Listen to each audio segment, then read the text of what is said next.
Bonjour à toutes et à tous. Aujourd'hui, je vais vous présenter un outil que certains connaissent déjà, mais d'autres vont le découvrir, qui s'appelle Piwigo. C'est une photothèque institutionnelle de Bretagne Porte de Loire Communauté qui a été conçue en collaboration entre le service informatique et le service communication. Pour petit rappel, la plupart d'entre nous ont l'habitude de conserver nos photos dans un espace qui s'appelle NAS Images Vidéo, qui était un espace provisoire qui permettait de stocker ici sur un petit serveur qui s'appelait SRV100. Dans le dossier Images et Vidéo, il y avait tout un tas de photos qui avaient été stockées là en attendant justement l'arrivée de cet outil de photothèque. C'était un petit peu compliqué puisqu'il fallait rechercher par date les photos qu'on recherchait ou alors créer des dossiers plus ou moins obscurs qui permettaient de s'y retrouver dans le serveur. Aujourd'hui, l'objectif commun des deux services communication et informatique, c'est de supprimer tout simplement cette partie, ce serveur, en fait, de ne plus s'en servir comme un serveur de stockage, mais plutôt d'intégrer toutes les photos dans ce nouvel outil de photothèque qui s'appelle Piwigo. À quoi ça sert? Eh bien, ça sert tout simplement à avoir à un seul endroit toutes les photos de la collectivité, que des fois vous stockiez sur votre ordinateur, des fois vous le stockiez dans votre propre espace du serveur, des fois vous le stockiez dans ce dossier images et vidéos. Eh bien maintenant, toutes les photos seront au même endroit et elles seront surtout très facilement retrouvables grâce à des barres de recherche. Voilà, alors Piwigo, comment ça marche? Eh bien, c'est un logiciel qui est hébergé en interne sur nos serveurs, donc qui n'a pas de coût externalisé à la collectivité. Toutes les images sont donc gardées en interne chez nous. Elles ne sortent pas du tout des murs. Ce qui veut dire aussi que c'est une photothèque qui est destinée en interne et qui ne peut pas être partagée aux partenaires, par exemple. Elle est bien réservée uniquement aux agents. Sur cette photothèque, eh bien, vous avez une interface très simple. C'est vraiment un outil, un outil de travail. Vous pouviez accéder en tapant l'adresse photothèque.bretagneportedeloire.fr/piwigo. Ou sinon, il y a aussi une autre adresse qui s'appelle 192.168.35.90/piwigo. Peu importe par où vous passez, vous tombez toujours au même endroit. Vous retrouvez ce lien sur l'extranet de Bretagne Porte de Loire pour vous connecter directement depuis l'extranet. Lorsque vous êtes arrivé sur cette interface, la première chose que vous devez faire, c'est de vous connecter. Alors, le bouton de connexion se trouve en haut à droite. Si vous ne vous connectez pas, vous ne voyez absolument aucune image ici, et donc il y a peu d'intérêt à cet outil.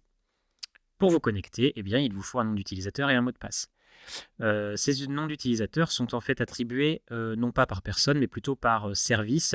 Ça a vraiment principalement un intérêt de statistique pour nous au service communication. C'est pour ça que vous allez voir, les mots de passe ne sont pas forcément hyper complexes, etc., puisque tout est hébergé en interne. L'idée, c'est plutôt d'avoir un profil par service. Donc là, je vais me connecter avec mes propres identifiants. Voilà, moi, c'est Média. Et je peux cocher connexion auto si j'ai envie que le logiciel se souvienne de moi. Et je valide. Et là, vous voyez que tout de suite, des dossiers apparaissent. Alors, cette vidéo va se présenter en deux principaux chapitres.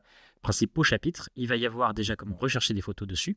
Et ensuite, un chapitre comment proposer des photos à rajouter sur cette photothèque. Puisque je viens de vous dire qu'à partir de maintenant, l'objectif est de ne plus stocker vos photos ailleurs que sur Piwigo. Alors, comment on fait pour rechercher des photos? Vous avez des grandes boîtes thématiques, ce qu'on appelle des albums. Ces albums, ils sont nommés plus ou moins, bon an, mal an, en fonction des noms des pôles. Donc, probablement que le pôle développement économique va pouvoir retrouver ces photos dans économie. Il y a des chances. En tout cas, voilà, c'est plutôt classé par grand pôle, grande thématique de compétences. Je vais par exemple cliquer sur économie. Et à l'intérieur, vous allez retrouver les différents services, en quelque sorte, de la collectivité.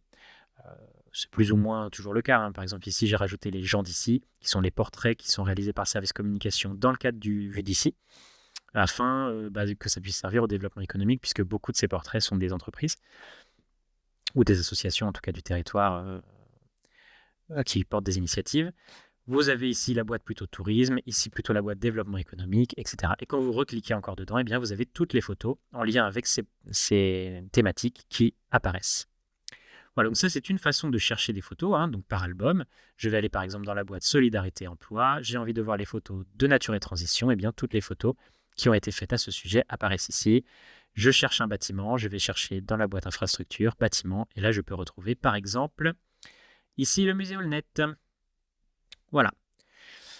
Donc vous voyez bien, quand je cherche quelque chose, hein, petite enfance, je vois toutes les photos apparaître et quand je clique sur la photo qui m'intéresse, eh bien, elle apparaît en grand et je peux décider finalement que ce n'était pas cette photo qu'il me fallait, mais plutôt la précédente. Ici, vous voyez ma souris qui se déplace et je vais décider que par exemple, c'est cette photo dont j'ai besoin. Je peux la télécharger ici en très haute qualité.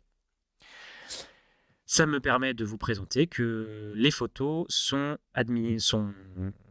intégrées en prenant en compte un certain nombre d'informations, et ce sont les informations de description de la photo qui se trouvent à droite. La plupart possèdent ici une mention de copyright. C'est l'information que vous devez publier si vous utilisez cette photo dans le cadre de vos documents, que ce soit une invitation, que ce soit une présentation PowerPoint ou quoi ou qu'est-ce. Donc pensez bien à écrire ici le nom du photographe, en tout cas du copyright qui est indiqué. Et vous avez une mention aussi de l'auteur. Parfois, il peut être intéressant de préciser qui a réellement pris la photo. Par exemple, ici, c'est moi. Ça peut vous permettre aussi de savoir à qui vous adresser si vous avez besoin de plus d'informations sur qui sont les personnes, etc. Vous savez qui a ajouté la photo. Ici, c'est admin qui a ajouté la photo. Et vous voyez la date à laquelle la photo a été créée. Et non pas à laquelle la photo a été ajoutée à la photothèque, puisque ce n'est pas forcément la même date. On est bien sur la date de création. Vous voyez dans quel dossier sont situées ces photos et combien de fois elles ont été téléchargées déjà, ce qui peut vous donner une indication que si cette photo a été utilisée 2000 fois, peut-être qu'on peut essayer de changer de photo.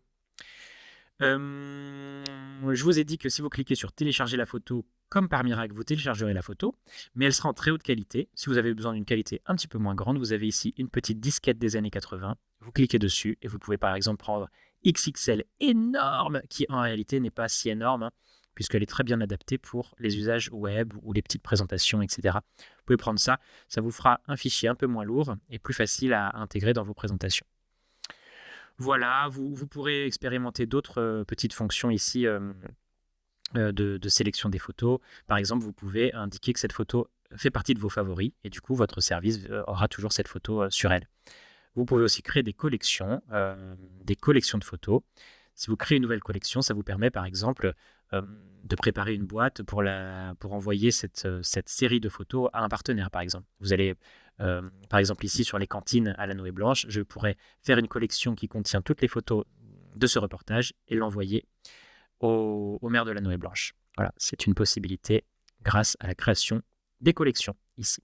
Ces collections, elles restent stockées dans votre interface utilisateur, qui donc est partagée à votre service, hein, mais vous allez pouvoir retrouver ici toutes vos collections. Quelque chose d'intéressant, vous voyez que sous les photos, vous avez un espace commentaire. Cet espace commentaire, il peut vous aider à écrire des précisions sur les photos, notamment si vous constatez que les personnes qui sont dessus ne souhaitent plus apparaître sur la photo, hein, ou qu'on n'a plus les droits d'utilisation pour telle ou telle raison, ou vous pensez que cette photo n'est pas pertinente à être utilisée. Dans ce cas, mettez bien un commentaire et le service communication pourra le voir, éventuellement écarter la photo le cas échéant. Voilà, donc vous écrivez un commentaire et vous cliquez sur valider ici. Je reviens sur les modes de choix des photos. J'ai donc dit qu'on pouvait chercher nos photos en cliquant sur les grosses boîtes, mais on peut également rechercher par mots-clés.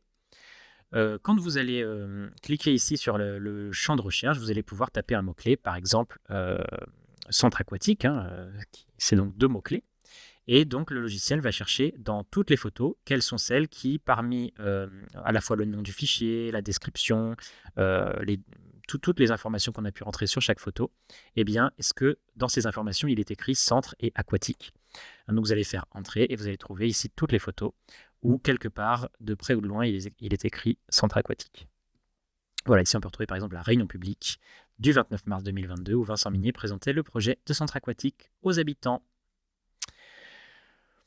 Voilà, petite précision sur les informations de copyright. Si vous constatez que le copyright écrit ici n'est pas Bretagne Porte de Loire Communauté, ça peut vouloir dire que c'est un autre photographe qui a produit cette photo. On a plusieurs photographes professionnels qui ont travaillé avec nous. Et donc, il convient de bien vérifier que vous disposez des droits d'auteur pour cette photo, puisque les droits d'auteur ne sont pas... la notion du libre de droit n'existe pas dans le droit français. Il faut bien vérifier que vous avez les droits d'utilisation sur cette image. Par défaut, moi je mets 10 ans. Il arrive que certains photographes professionnels mettent moins. C'est pour ça que vérifiez bien si vous avez écrit ici à quelqu'un d'autre que Bretagne Porte de Loire Communauté. Vérifiez qu'on a toujours les droits d'utilisation. Si vous avez un doute, vous contactez le service communication. Voilà. J'ai donc dit 2 façons de rechercher des photos. En cliquant sur les grosses boîtes, les albums, en proposant ici des mots-clés dans le moteur de recherche. Vous avez également un onglet Explorer, et là, beaucoup d'autres façons de rechercher des photos, notamment, par exemple, par le calendrier. C'était une technique qu'on avait auparavant sur le serveur, de chercher par date. Bien, c'est toujours possible.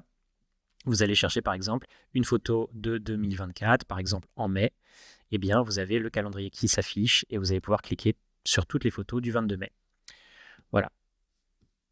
On peut aussi le faire en cliquant ici. Vous avez là le calendrier qui s'affiche. Par défaut, on est dans l'ordre du plus récent au plus ancien. Je vais aller chercher en 2021, par exemple au mois de décembre. Et le 14 décembre, voici les photos qui ont été produites par Bretagne Porte de Loire Communauté. C'était moi. Et donc, les validités des droits d'auteur est jusqu'en janvier 2032. On a encore un peu de temps pour utiliser cette photo. Voilà pour la partie recherche de visuels. Donc ça, ce sont des photos qui sont déjà stockées dans la photothèque. Il y a des photos dans la photothèque qui datent de 2020 et ultérieures. Il n'y a pas de photos antérieures. Les photos qui ont été prises avant 2020 sont stockées sur un serveur. Il faut demander au service communication pour les retrouver. Elles ne seront pas réintégrées dans la photothèque, en tout cas pas de sitôt. L'idée, c'est plutôt de partir de la date de 2020 et de rajouter les photos au fur et à mesure dedans pour ne pas se faire déborder par cette thématique. Si vous souhaitez maintenant contribuer et proposer des nouvelles photos dans cet outil, eh bien, vous pouvez le faire. Par défaut, un gros bouton apparaît ici sur votre interface, « Ajouter des photos ». Et vous allez tomber sur un moteur d'importation de photos, un formulaire d'importation de photos. Alors, vous voyez ici, moi je peux me faire passer pour quelqu'un d'autre, donc je vais me faire passer par exemple pour le service sport. Voilà, sport, il y a quelqu'un qui a un profil sport. Eh bien, lorsque le profil sport clique sur ajouter des photos, il va pouvoir mettre des photos dans un album qui s'appelle Community Sport. Community, vous aurez tout ça décrit. Il y aura écrit Community / le nom de votre profil. Ça veut dire qu'un dossier va se créer dans la photothèque avec les photos que vous allez charger dedans. Donc, vous allez ajouter des photos en cliquant sur le petit plus. Vous pouvez également glisser-déposer des photos dedans en les sélectionnant sur votre ordinateur et en les déposant ici dans cette zone. Donc, je vais par exemple je vais me créer une photo ici. Je vais faire une capture d'écran ici de mon ordinateur. Voilà, capture d'écran. Je vais pouvoir l'ajouter dans la photothèque. Alors, avant d'ajouter toutes vos photos dans la photothèque, je vous recommande quelque chose d'essentiel. C'est, petit 1, bien choisir les photos que vous allez rajouter. Il est inutile de, admettons, vous avez fait une série de photos en rafale, choisissez la meilleure. Ne chargez pas les 5-6 photos que vous avez fait à ce moment-là. Donc, choisissez déjà la photo la plus pertinente. Ensuite, sur cette photo la plus pertinente, je vous recommande de renommer votre photo. Et quand vous allez renommer votre photo, essayez de mettre le plus d'informations possible dans ce nom. Par exemple, admettons, j'ai photographié la cérémonie d'ouverture d'Aquabain, le centre aquatique communautaire. Eh bien, je vais mettre ici, dans le nom du fichier, je vais mettre cérémonie, inauguration, voilà, un petit synonyme par exemple, centre aquatique, Aquabain. Et la commune, idéalement, bain de Bretagne. Voilà. Pourquoi je fais ça? Parce que tous les mots que je vais écrire ici dans mon titre, eh bien, ce seront des mots-clés qui serviront à retrouver la photo plus tard dans la photothèque. Donc, on a tout intérêt ici à mettre le maximum d'informations dans ces titres. Entre chaque mot, vous mettez des tirets, soit le tiret du 6, soit le tiret du bas. Vous mettez celui que vous aimez le plus. Ce n'est pas important. L'important, c'est surtout la succession de mots qui nous permettra de retrouver les photos facilement. Une fois que vous avez donc votre photo, vous faites ouvrir et elle va ici apparaître avec son nom renommé.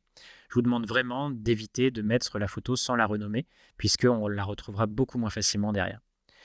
Et si vous faites ici ça, eh bien vous pouvez transférer la photo sur la photothèque.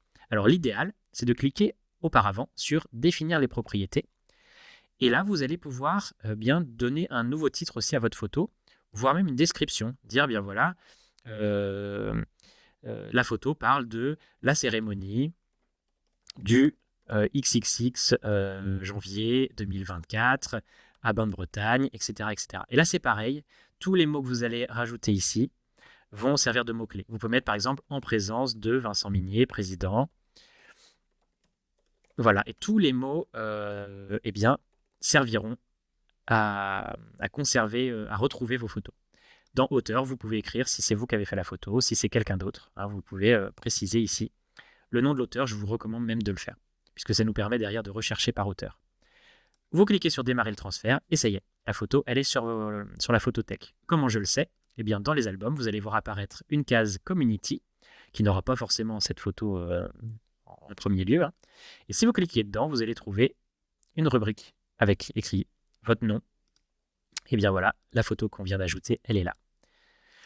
Alors comme elle est toute petite, elle apparaît toute petite dans mon truc, mais c'est pas grave. Et vous voyez que comme j'ai donc bien ma photo ici, ma capture d'écran que j'ai pris, eh bien je peux retrouver la description qu'on vient d'écrire, hein, la cérémonie du XXX janvier de Bain-de-Bretagne en présence de Vincent Minier, président. J'ai bien une indication que c'est moi qui ai ajouté cette photo, etc., etc. Et donc je pourrais télécharger ma photo. Si jamais finalement eh bien, ça ne vous intéressait plus, vous pourriez supprimer votre photo. Il y a un petit bouton supprimer qui apparaît. OK. Et donc, je vais vous montrer comment ça fonctionne, les moteurs de recherche. Ici, si je tape eh bien, cérémonie et président, qui sont les deux mots-clés que je viens de mettre dans mon fichier, eh bien, il y a de fortes chances qu'à un moment, je puisse retrouver voilà, ma photo ici. Par défaut, elles apparaissent par date de création, hein, dans l'ordre de la date de création. Il se trouve que là, les captures d'écran sur mon ordinateur n'intègrent pas de date de création, mais il y a de fortes chances que votre téléphone portable le fasse, que votre appareil photo le fasse, et donc par défaut, il apparaîtra plutôt la réelle date de création de votre photo. Voilà. Donc là, on est bon. Ici, je peux dire attention, fausse photo. Et l'administrateur verra qu'il y a un problème sur cette photo. Il pourra éventuellement la supprimer, le cas échéant. Voilà, vous voyez que ici, là, je vois tel que le profil sport pourrait le voir. Si je me connecte en fonction d'un autre profil, je vais retourner sur le profil, par exemple, le profil numérique, et bien vous voyez que la case Community n'apparaît pas. Hein, donc, vous pouvez charger vos photos et elles n'apparaîtront pas aux yeux des autres. Hein. Personne ne pourra les retrouver. Pour que vos photos soient visibles des autres, eh bien, c'est le service communication qui va pouvoir aller glisser, déposer vos photos que vous avez chargées dans l'espace Community dans d'autres boîtes. Hein. La plupart du temps, elle dupliquera si ce sont des photos qui vous servent aussi à vous personnellement. Mais la plupart du temps, enfin parfois, on vous laissera vos photos sans les charger ailleurs dans la photothèque puisque finalement, c'est votre espace de stockage. Voilà, donc à terme, l'idée, ce serait que toutes vos photos, vous puissiez les glisser dans votre onglet Community, ici. Je retourne sur le module Sport. Le module Sport, voilà, qui a bien un dossier à son nom dans Community avec sa photo, qui n'a pas grand intérêt. Hein. Donc là, on va la supprimer tout de suite. Supprimer la photo. Voilà, sachez donc que si vous chargez des photos dessus, par défaut, personne d'autre que vous ne pourra les voir, à part quelques profils particuliers. Hein. Je pense par exemple au tourisme qui a l'habitude de travailler avec des photographes extérieurs et donc le service tourisme a un accès un peu plus open bar sur la photothèque. Voilà, ça peut se faire au cas par cas. Dans ce cas, on en discute avec le service communication. Voilà, j'espère que ce tutoriel vous a intéressé, que vous allez pouvoir voir aussi l'intérêt que vous avez pour votre service. Moi, je pense principalement, du coup, à un intérêt de stockage de vos fichiers, qui peuvent être même des fichiers enfin, des photos de travail, de réunion, de convivialité, etc. Des choses que vous gardez pour vous. D'autres choses que le service communication va pouvoir récupérer pour être rendues disponibles aux autres services. Si vous savez que vos photos sont intéressantes pour d'autres services, n'hésitez pas à en parler aussi au service communication. Et un intérêt de retrouver facilement toutes ces photos. Elles sont toutes au même endroit. Elles seront rangées dans l'ordre chronologique. Et elles sont disponibles à tout le monde, tout simplement, à tout moment. Voilà. J'espère que cette présentation vous permet d'y voir plus clair, que vous avez bien compris l'intérêt de cet outil, que vous ne chargerez plus vos photos directement sur votre ordinateur au risque qu'elles disparaissent à tout jamais dans les catacombes à la moindre panne, et surtout que vous ne les mettrez plus partout, dans tous vos espaces, dans tous vos documents de travail, etc.